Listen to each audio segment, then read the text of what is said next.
And good morning. I completely forgot about the fact that I wasn't going to be available on Saturday morning, so hence there was no Saturday morning good morning walk, hence why we've got a good morning Sunday walk today instead. Oh well, these things happen as they normally do. But yes, as always, good morning, Kath OG, good morning to you. Dave W, good morning to you. Pretty Bird, greetings and good morning to you. Oh. I think we've got an escapee pony. Certainly on this way. Oh.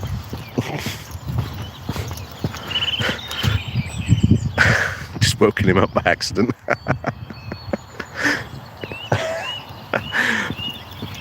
Cathology, hope you got some of that bread. No, oh my word. Yeah, for those of you who haven't seen them, I've actually uploaded 2 shorts of where I was yesterday for what was essentially a very, very old tradition of some sorts. But nonetheless, a tradition, nonetheless, of where this guy at some point in the 1800s, basically in his will, gave the very princely sum, because you've got to obviously remember, £10 was like an absolute fortune back in those days. Basically gave his fortune, Nick B, good morning to you, gave his fortune to feeding the people of the town, and decreed that bread should be thrown every Christmas Eve from the church roof to the good people. But of course, as you may know, it wasn't Christmas Eve. About 50 years ago, I think it was, someone discovered this in the will, and realised that actually all this money to fund all this and all this bread throwing was still there. But it hadn't been used for years because obviously the sort of tradition had sort of been forgotten about, and people had stopped doing it. So about 50 years or so, they actually restarted doing this, and it's become a bit of tradition within that town.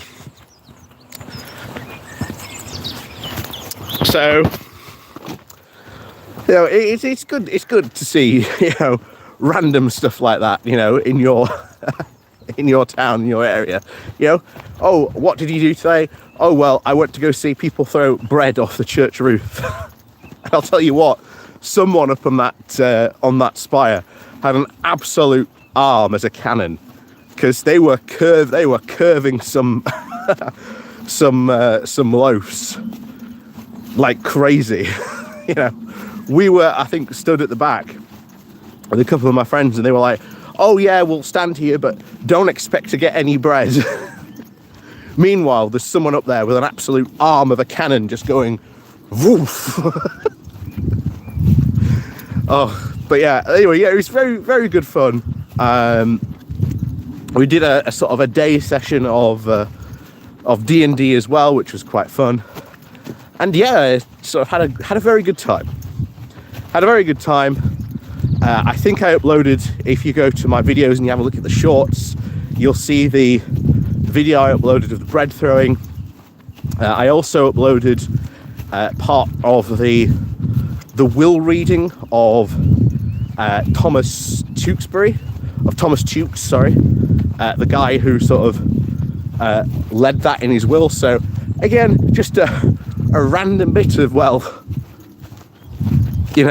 bits and pieces that we get up to here in the UK. Like I say, we all can't have, cheese rolling as a village tradition. But who else have we had in?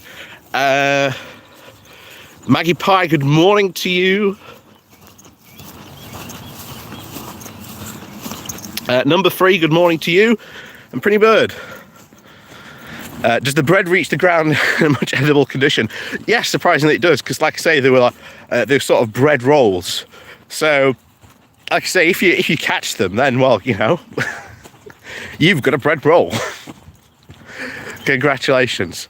So yeah, it was, you know, a good time. Fun was had by all, and of course, you can't have, you know, a random English tradition without Morris dancers. So they were there with bells on. That was bad. I'm sorry. Oh, but what are we going to talk about today? You may remember a couple of weeks ago, after the whole voting through of the Windsor framework, I and certainly others did say that the ERG is probably dead in the water. It is probably its once great power and great threat that it once posed to many a former Prime Minister, and well, current Prime Minister indeed, may be at an end. However, for some unknown reason, as you may well know, because of the signing of the Windsor framework, we said, well, what does this mean to the retained EU law bill? Because a lot of these EU laws that they wanted to get rid of were all about regulations of products, of standards, and we've heard several times, of course, amongst many of the people who talk about all these standards, all want to get rid of these stuff, that this is what's holding Britain back. The fact that we've got all these regulations, you don't understand, if we get rid of all these regulations, you know, protect workers' rights, somehow, you know, we'll get massive growth.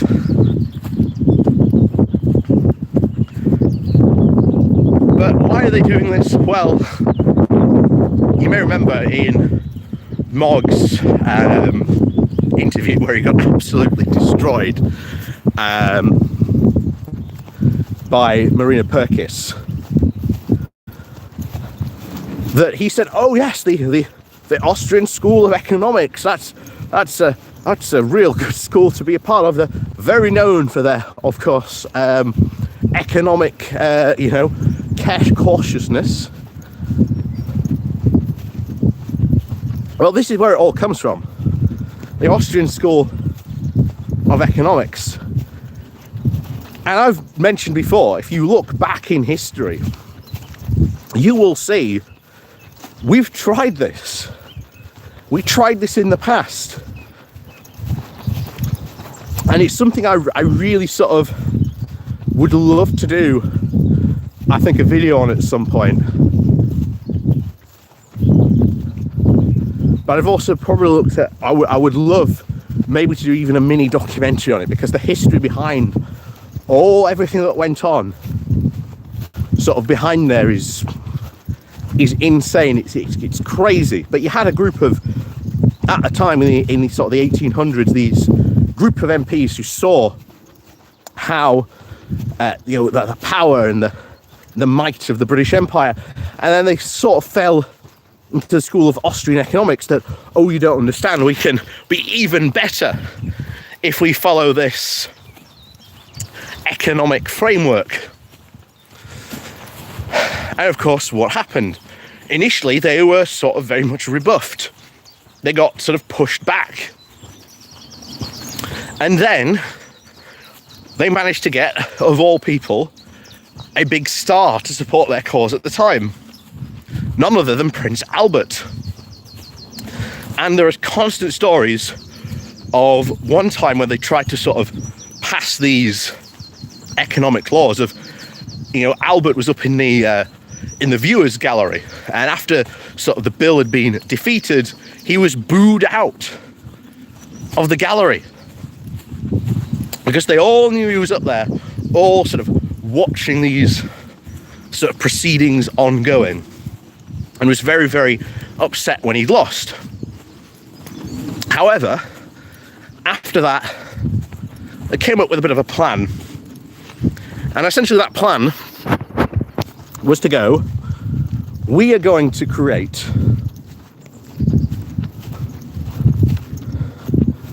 oh no, is the stream bad? Oh no. Well, unfortunately, like I say, we are outdoors in a way. There's very little I can do about it, unfortunately.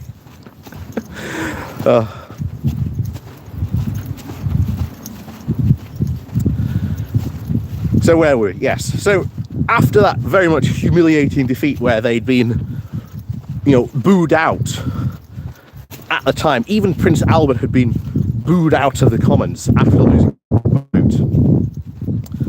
They set about... Oh, Ben Ridings, good morning to you. Isn't it near the Barnsley Triangle? No, actually, we're not near the Barnsley Triangle at all at the moment, which is a bit annoying if it is.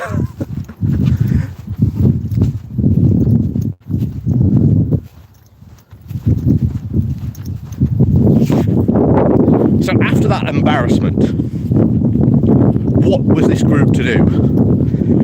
Well, there was only one thing to do. They had to get more of the British public to back their ideas. They had to say, look, this is how good we are. And they proposed a very simple idea. That they would go and show the magnificence of their ideas at a great show. And they put forward the ideas of the world's first World's Fair to happen in at that time. And this would be held in London, and they would build a magnificent crystal palace to show all the glory and the splendour of British industry and British innovation and all these technological marvels that British inventors had created. And of course, what happens next? Well, the show goes off, they get it, goes off without a hitch.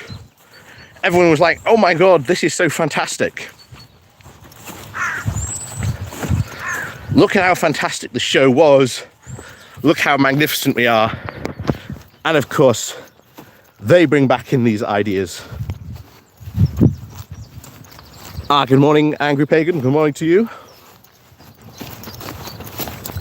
So they've got all these fantastic ideas, but it's of course all this free market fundamentalist nonsense. And it is predicated on one idea: that we've got to lower our tariffs to zero. If we have our tariffs to zero, then oh boy, the rest of the world is going to have to sort of follow suit, because we're going to be sort of speeding the way.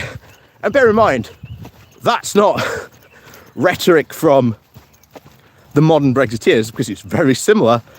It's the rhetoric of people back in the 1800s who were supporting this nonsense idea of this, Austrian free market economics that they really wanted to sort of go with. So they pass these laws, they lower all tariffs to zero. And of course, what happens? Well, to no one's surprise, no one else lowers their tariff to zero. Oh, Fox, good morning to you. So to no one's surprise, no one lowers their tariffs to zero. And instead, American agricultural products start to, flood into the UK and massively affect the UK farmers at the time. And it took about 6 years before these laws were essentially reversed. But reversed they were. And the grand idea of this Austrian free market economics was debunked as a legitimate idea. Because after all, we tried it. They'd promised that it would bring all these incredible, great results, and it didn't even bring one. Sounds very familiar, doesn't it? Sounds incredibly familiar.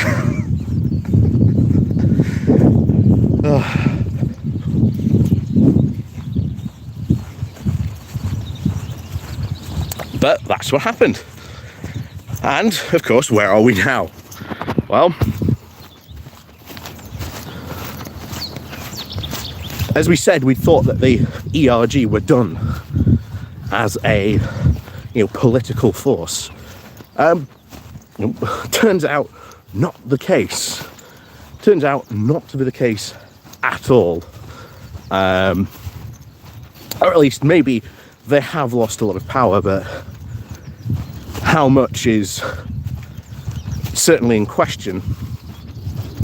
And we don't know whether Rishi Sunak sent Kemi Badenoch, or we don't know if Badenoch herself approached the ERG, because we all knew this was coming, that either the bill was going to have to be dropped, or they would have to significantly water down these bills. And like I say, as we said in the video about this, they've gone from 4,000 to 800 laws. But even then, 800 laws is not enough for these guys. It's not enough for them, because they're absolutely extremists when it comes to this idea.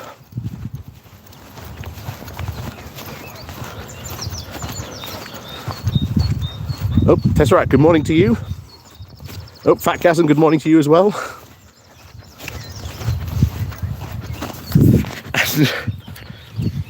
And unfortunately, still in these 800 laws, first of all is the EU Working Time Directive, which, again, if you don't know what that is, essentially that is there to stop your bosses, firstly, forcing you to work overtime,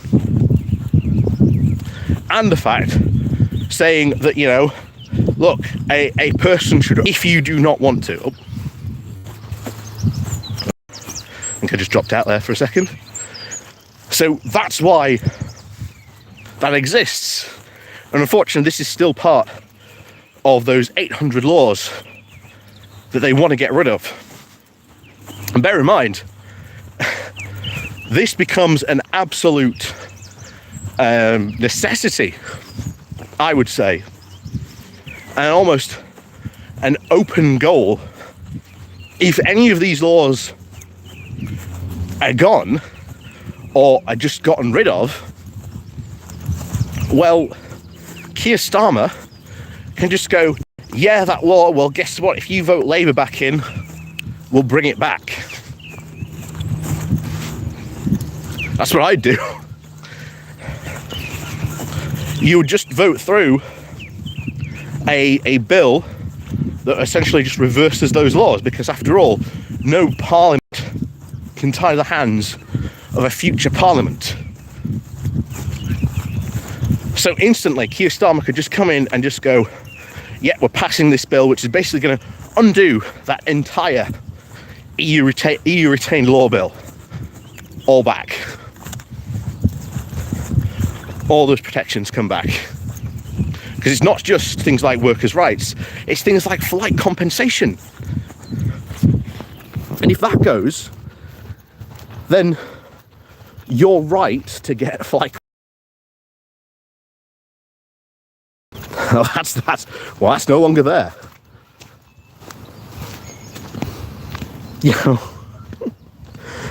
And like I say, that's just some some of them.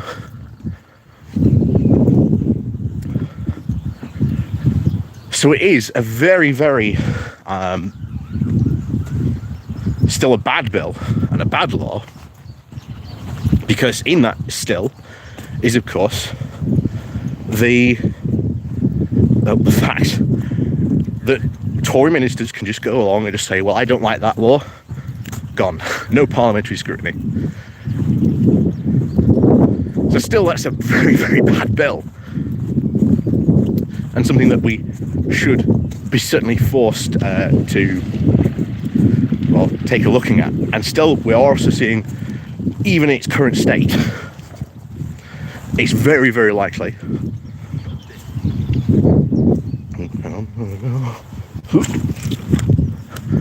It's still very likely, even though they've gone from 4,000 to 800, still very likely the bill's not going to pass in the Lords. Mostly because of the fact there's still a lot of stuff in that the Lords still aren't very happy with.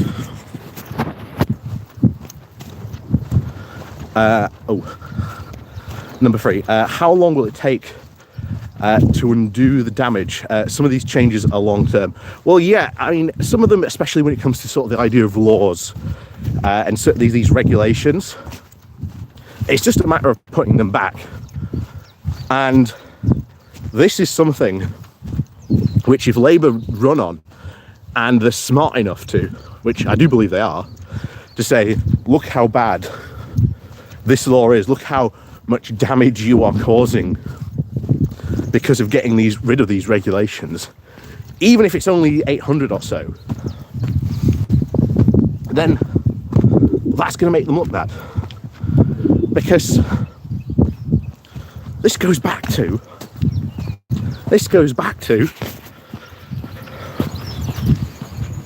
Fatgasm. Oh, thank you very much. Yes, do remember to like and share the video, guys.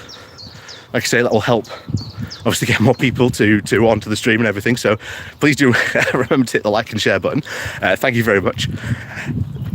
This goes back to the whole cause of Brexit, because it was never about not liking the EU. It was about the fact that they didn't like regulations,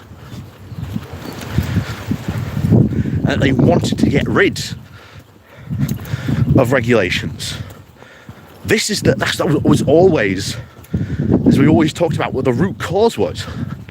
You have a lot of free market fundamentalists still in the Tory party, still unfortunately very influential, and even after the disaster that was Liz Truss and pushing those ideas, they're still being listened to.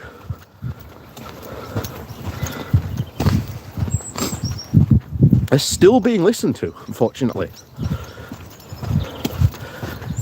I mean, as we said at the beginning, we thought that the ERG may have been done as a political force, but we do not know if it was Badenoch herself that approached Brexiteers, or it was Rishi Sunak that sent Badenoch to try and get them on side.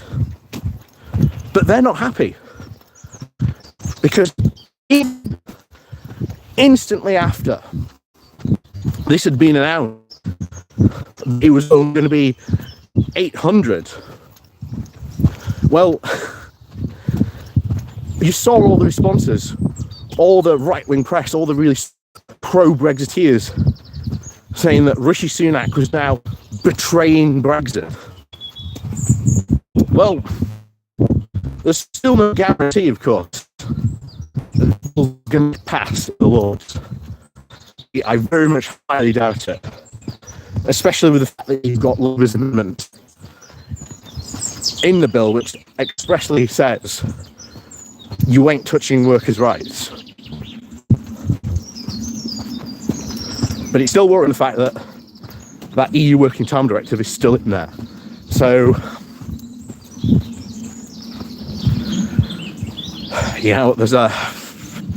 it's still very worrying. And I think this is going to cause a lot of litigation.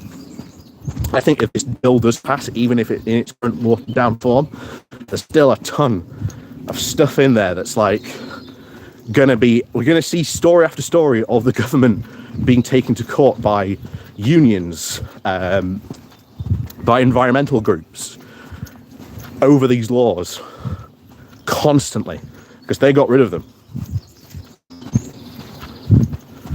And more importantly, they got rid of them without any parliamentary any parliamentary scrutiny or parliamentary sovereignty. And you've got to remember, according to many Brexiteers, that's what Brexit was about. Restoring parliamentary sovereignty, bringing back the supremacy of Parliament. Oh, Vaughn, good morning to you. Oop. Hang on a second. Let me... There we go. Like I say, I do apologise if I miss your message or anything at this moment in time. Like I say, the path is very, very muddy, and I've got to try and keep an eye on where I'm going and where I'm treading. Or else I will definitely end up at somewhere on a live stream fail. Otherwise.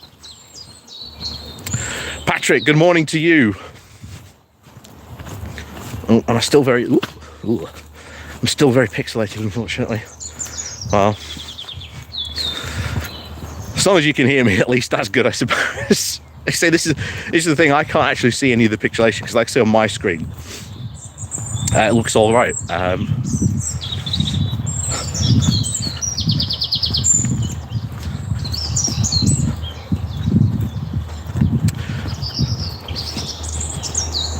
Fatgasm, Monty Python fans will be interested to learn that centuries, that for centuries before the Stone of Destiny entered the use in British coronations, it was officially right, okay, used in the stoning scene in the Life of Brian. Right. Okay. Yes, indeed. Squelch, squelch, squelch. Very muddy path indeed today. Which is annoying because the rest of it is actually quite alright. There's just some parts which are not as dry as the rest. But going back on track, because we're getting massively off track here, as always. I'm not just rambling on my walk here.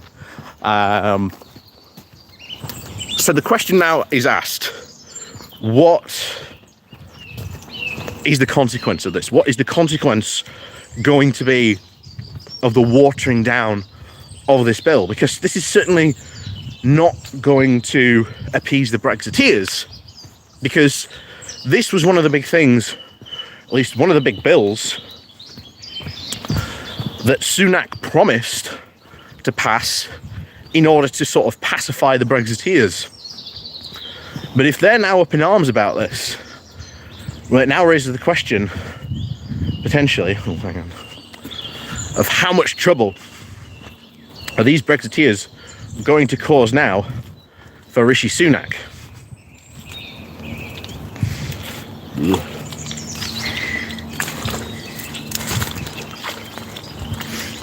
Oh no. Oh, almost.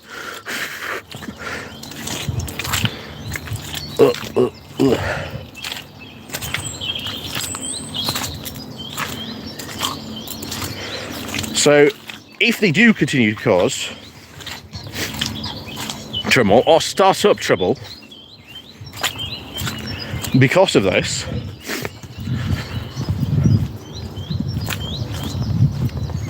then Sunak is going to sort of start facing even more rebellions.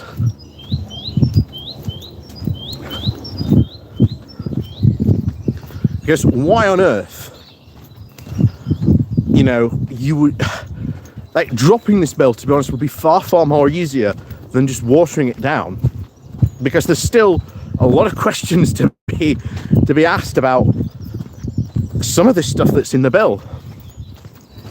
I mean, Like I say, the fact that, you know, flight compensation is lost. There's still a lot of environmental laws in those 800s that can be gone. The working time directive, of course, as we mentioned before, a big one, still in that bill, in that list of 800. And I would be, if I was Labour, I'd be making a big song and dance about this. You know, saying how much these laws are going to sort of, once these regulations, shall we say, are gone, what the consequences are going to be. And the fact that you should, you know, write to your MP about these laws and question about the whole parliamentary sovereignty thing. 91 Leeds, good morning to you. Like I say, good morning to everyone else who's joining us as well. Sabine, good morning to you.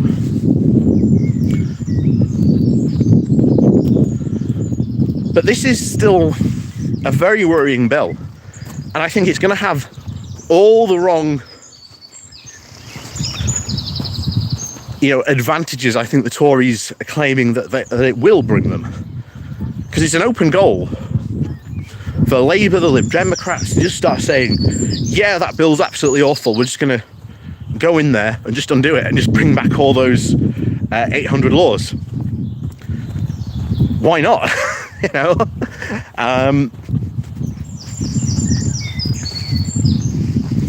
why not, after all? It is very possible just to undo that.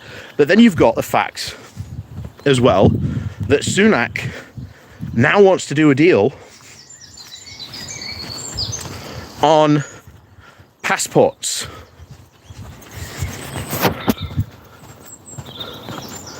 Because as I said just a few weeks ago, well, just a couple of months ago now,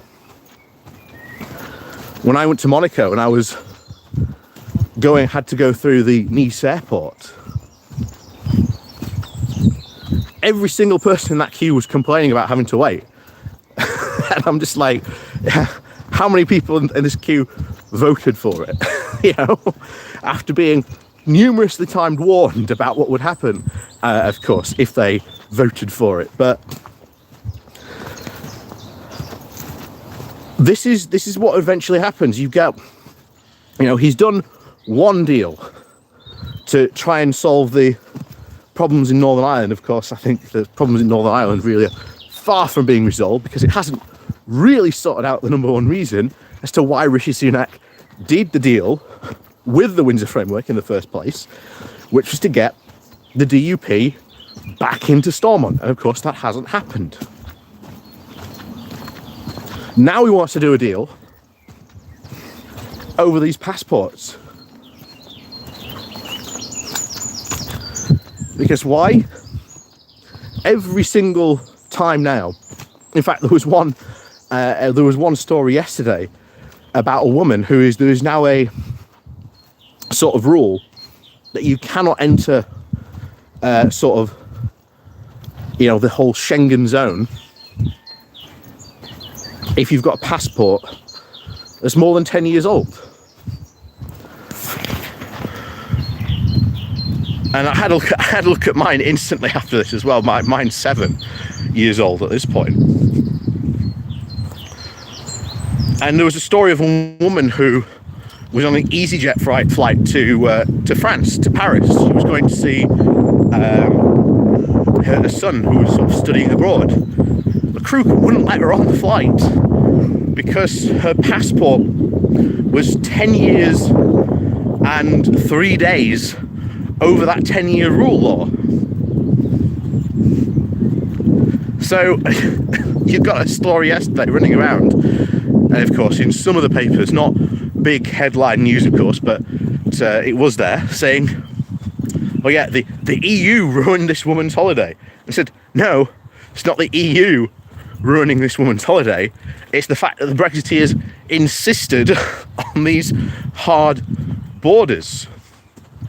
What we ended up with was a hard Brexit delivered by a very small group of Brexiteers, which in reality, if they had put that forward during the Brexit referendum, would have never have voted through. People would have never have voted it through. As we always said, when you look at the Leave campaign, like the official Leave campaign, what they were saying, what they were really promising, or what they were really trying to sell was a very soft version of Brexit, while at the same time promising a lot of the benefits and of the hard Brexit as well.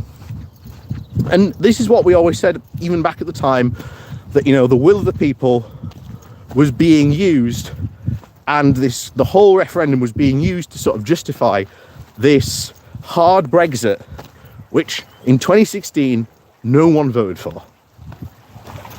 And now we're seeing the consequences of this. Like I say, after the pandemic, after people last year saw the chaos in sort of traveling and that, people weren't happy. And now even more people are going to be back traveling this year and the year after. Hence why I think Rishi Sunak is now desperate in some way to do that deal on those passports as quickly as he can. But of course, if he has to do this deal on passports, then it means he would have to accept European identity cards as a form of identity, in being able to sort of enter the UK. Now, that's not going to make the Brexiteers very happy, of course.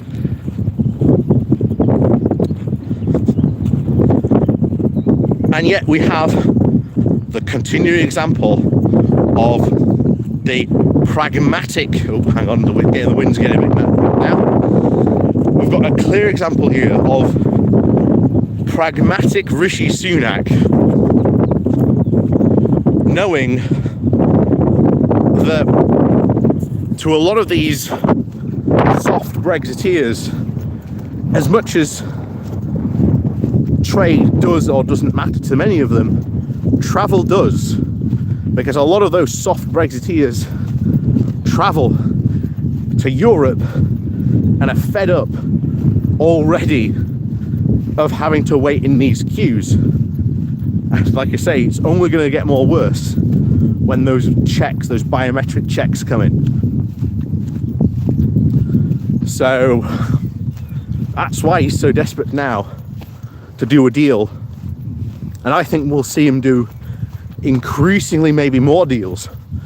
And I wouldn't be surprised if behind the scenes he's trying to float doing more ideas, doing more of these deals with the EU. And of course you had, what was it, the Ryanair boss say he basically bet in the next 15 years or so the UK will be paying into the EU budget in some way, shape or form. Yeah, doesn't surprise me. Does not surprise me in the least that that would be the case. Because in reality, when it comes back to it, all comes back to this golden rule. In reality, these hardcore Brexiteers, what they really wanted, what they always wanted, was to really institute this Singapore on the Thames that they talked about, sometimes, not in great detail, of course, but they'd mention it in passing. We'd love to be this, like Singapore, or, this Singapore on the Thames. Oh, hang on. Fast train coming. Zoom.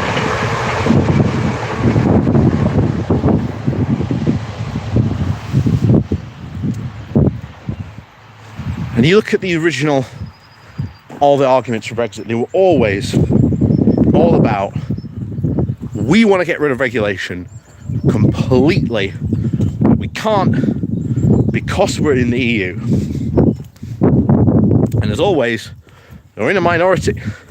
What's even more shocking was that, as we've always said, there were those free market fundamentalists who were always, we want to get rid of all these regulations, full stop, gone.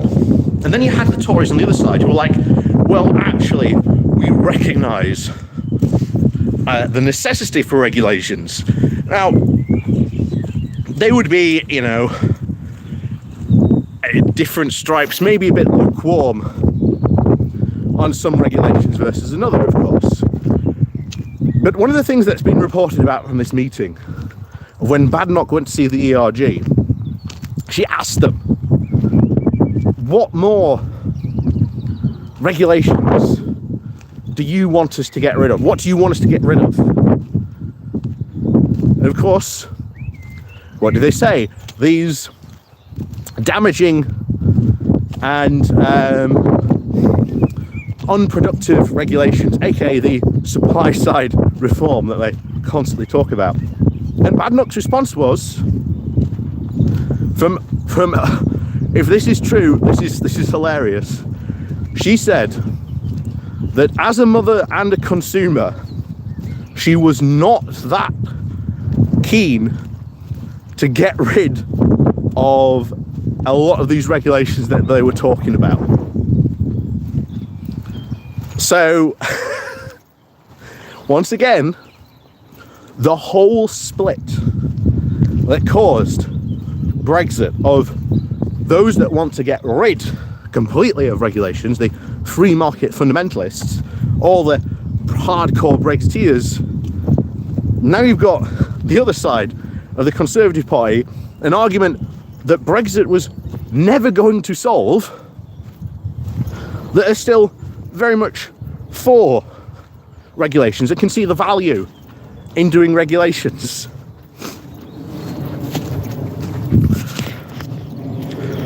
So this whole split that caused Brexit in the first place, that drove Cameron to try and do the referendum in the first place, is still there. It's still there. And you've seen it actually very recently. There's been talk about doing a AI law, about how we regulate and use AI. This has, once again, split the Conservatives in what they do want to do. Oh, thank you very much, Maggie Pie. Yep, to hell with JRM and the 1800s Sunday school version. Yeah, exactly. Thank you very much. But yeah,